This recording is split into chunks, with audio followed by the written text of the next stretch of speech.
partir de hoje também, nas informações, no fechamento do mercado, nós teremos a participação do Celso Ricardo, que é consultor do agro, palestrante, e que hoje traz exatamente as informações do peso que a China traz para o agronegócio brasileiro. O que a gente pode esperar na pecuária do mercado com a China? Esta é a pergunta de hoje. Seja bem-vindo, Celso. Olá, meus amigos do canal Tempo e Dinheiro. Aqui quem fala é Celso Ricardo, consultor de agronegócio, sócio proprietário da empresa CR Gestão Consultoria, consultor no Brasil e nos Estados Unidos e palestrante.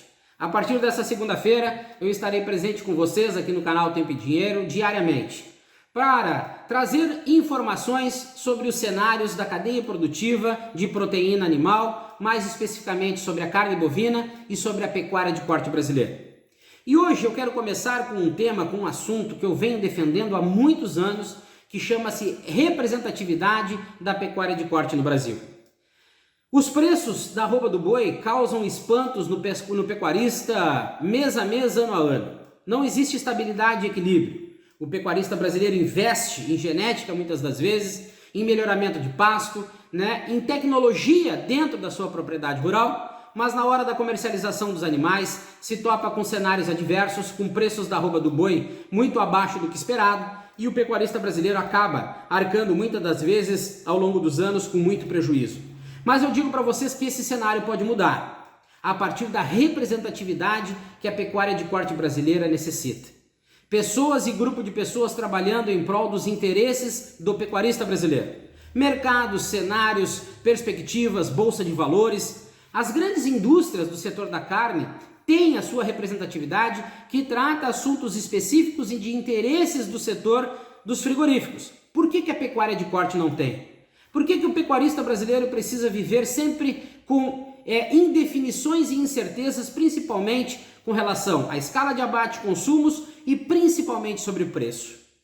O agronegócio brasileiro, assim como a pecuária de corte no Brasil, vive a partir de manipulação e de interesses de um pequeno grupo, seja ele governamental, de empresas, de associações e também das multinacionais, principalmente aquelas que estão ligadas com as tradings e o mercado internacional. O pecuarista, particularmente, nunca tem vez nos debates que acontecem em prol da cadeia produtiva da carne bovina brasileira.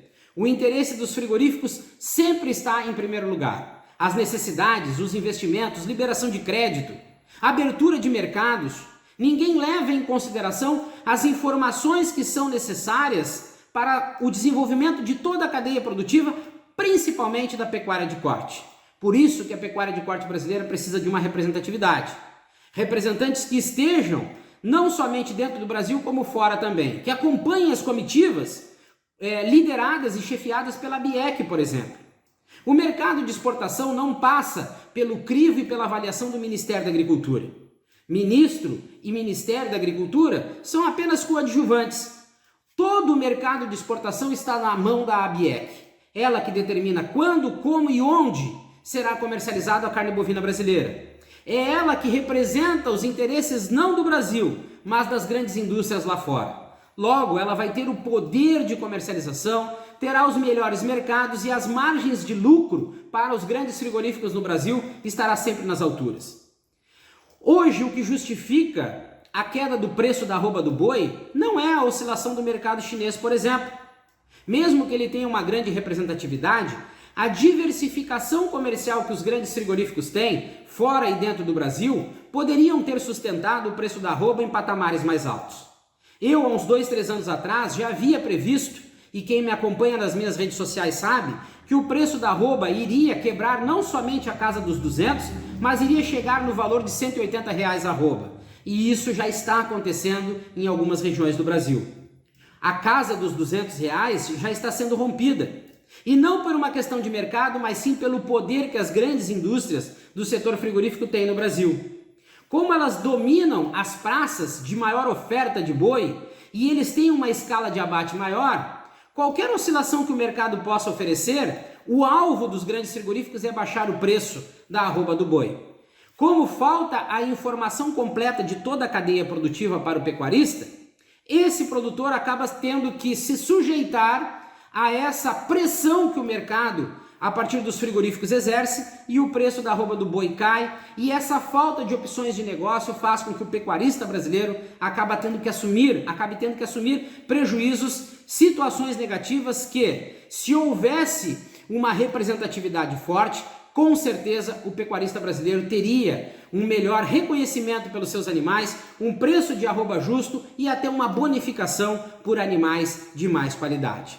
Os frigoríficos no Brasil, principalmente os grandes, determinam e definem o preço da arroba do boi quando e como eles querem. Mas o pecuarista brasileiro precisa entender que a pecuária de corte não se resume apenas ao que acontece dentro da propriedade rural. O pecuarista precisa ampliar os horizontes. Ele precisa se concentrar na operação dentro da propriedade rural, sim, mas ele precisa ter pessoas que estejam brigando pelos seus interesses da porteira para fora.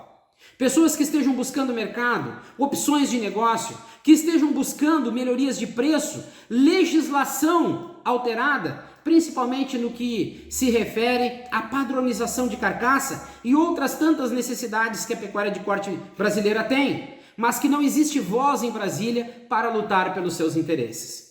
As grandes empresas deitam e rolam no mercado, e o pecuarista, que às vezes fica enclausulado dentro da sua propriedade rural, acaba não tendo a visão necessária para poder reivindicar os seus interesses, e eu entendo que a pecuária de corte brasileira é o elo mais importante dessa cadeia produtiva.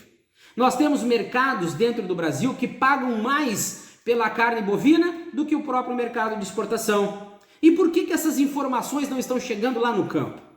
A diversificação comercial dos frigoríficos favorece margem de lucros absurdas. Cortes específicos ou cortes especiais, como as linhas grill e gourmet, oferecem margem de lucro acima de 40% para os frigoríficos. Por que esses valores não chegam nos pecuaristas? Porque ele não tem representatividade.